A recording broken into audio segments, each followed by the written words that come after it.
I was going to start off by talking about your acting career, the one that took you to the bright lights of Wellingborough. I hear you also do stand-up. I'm more surprised that you can.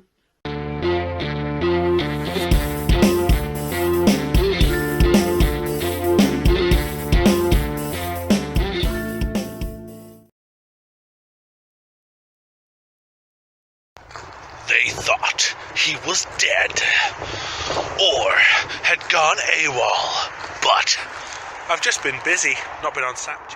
Stick penis. Do, ham and cheese panini. Whoa.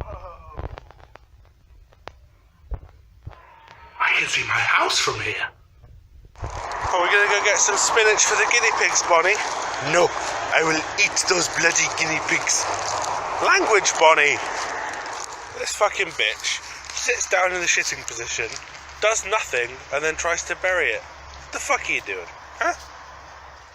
When you see an old person with earphones, and you're like, that's not for you, that's not your thing. No. Anyway, this old cunt's earphones fall out and all I hear is fucking Rockin' Robin. I mean, I don't know why I was expecting to hear Ludacris, maybe just because that would have been cool, but now she's probably more into classical rock. She probably doesn't even like black people. Hi James, it's Nick Shelton here. I just want to say a massive thank you for having me as part of your comedy roast this evening. It really, really is a pleasure. We're going to talk about your comedy, of course. At least I think that's what you do. Isn't that right? Yeah. He does comedy. Oh, fucking hell. That's why people start laughing at him. No, I do want to talk about your comedy because I know you're a proud Northamptonshire citizen. I know you are very proud of where you come from. I actually thought you came from Kent.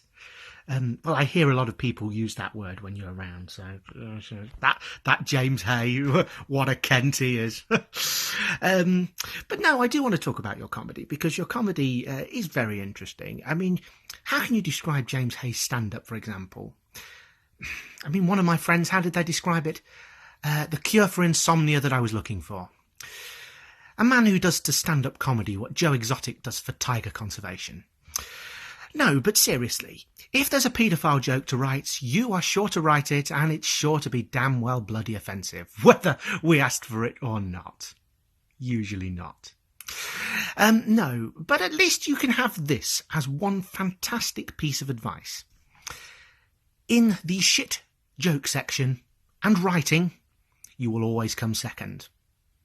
Which is a real contrast to your sex life, I'm told. Well, James, it's a pleasure to be with you this evening, and sorry we can be so far apart. One last thing, I have heard people describe James as like a bit of a bad penny. Fucking disgusting, nobody wants to touch him, and worthless. What's up, people? You already know who I am, and you know who James is. The guy is so predictable. I mean, it's about as predictable as Egyptian weather.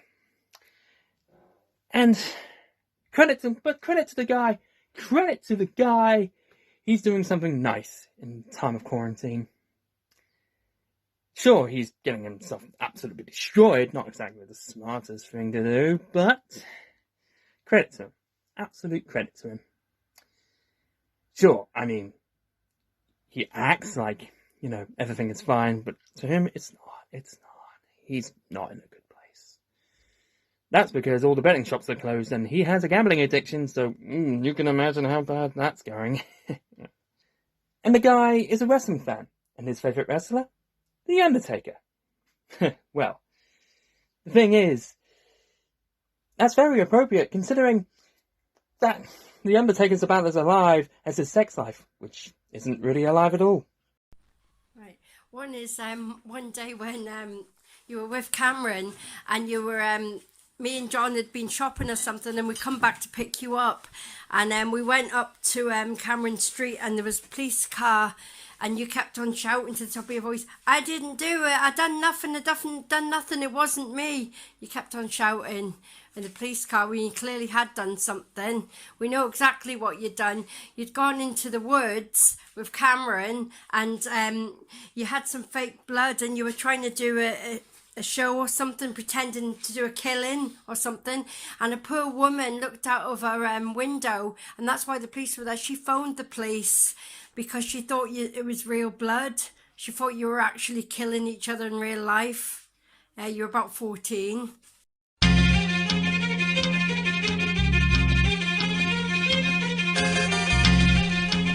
So, you think you're untouchable? Word life. This is basic thugonomics. This is basic thugonomics. Word life. Yo, yo, yo, yo, yo. No, I didn't want to do this, but James, you asked us for a roast. I promise I'll be mundane and boring.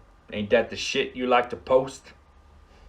This coming from a phony who's as wide as the cliffs of Dover. Stop trying to get people to like you, man. Even Jerome Harper couldn't get you over. And if fame is what you're driving at, get off at the next junction, because you know you're going to end up a flop, just like your erectile dysfunction. You're 27 and still a nobody. The only one at fault is yourself. But you'll do what you always do, and blame it on your mental health. And that's a joke, James, so please try to stay calm. I challenge you to do the same, but it's you, so you'd probably bomb. Ain't it time you got a girlfriend? You know, someone you can love to bits? Or do you prefer going to Amsterdam to pay someone just to play with your tits? The condoms are at the store, man. They're still open, so you can get a packet. That's how you show a girl you love her. Dude, you don't slip a note in her jacket. One girl was nice enough to like you. We could see the stars emerging. But what you do, you left her high and dry. Bro, you deserve to die a virgin. If you want to change the ending, you know it's in you to be artistic, but you lack the motivation when you drink with your friend who's autistic. Well, there's the grilling you asked for. For a while, think I'ma lay low. Next time you ask for a roast, man, you better order it with mashed potato. I'm just playing, bitch. You know I love you. Word life. This is basic thugonomics. This is basic thugonomics. Word life. So, thanks for all of you to contributing to this ego trip I like to call a roast. Nick Shelton, first of all, thank you very much for your little roast there. The Cure to Insomnia, my stand-up comedy. I like that. I think I could market that. Although I do think HFM has a show from 10 till 1 that kind of uses that moniker. Because if you're not passed out cold by the time Compost Corner comes on, then you definitely need sleeping tablets. Tommy Dignan, thank you very much for contributing whatever the fuck that was. You're a bit of a childish guy, so I'm going to reply with my favourite playground insult that I think applies to you. I'm rubber, and I think you've definitely eaten glue. Yes. Cam Conway, thank you very much for contributing to the roast as well. It's great that you took time away from being Mr. Bean in 1996 to now be John Cena from 2003. Anything to not be Cam Conway from 2028. That's alright. Well, other people did contribute, but they're not performers, so I'm not going to call them out too much.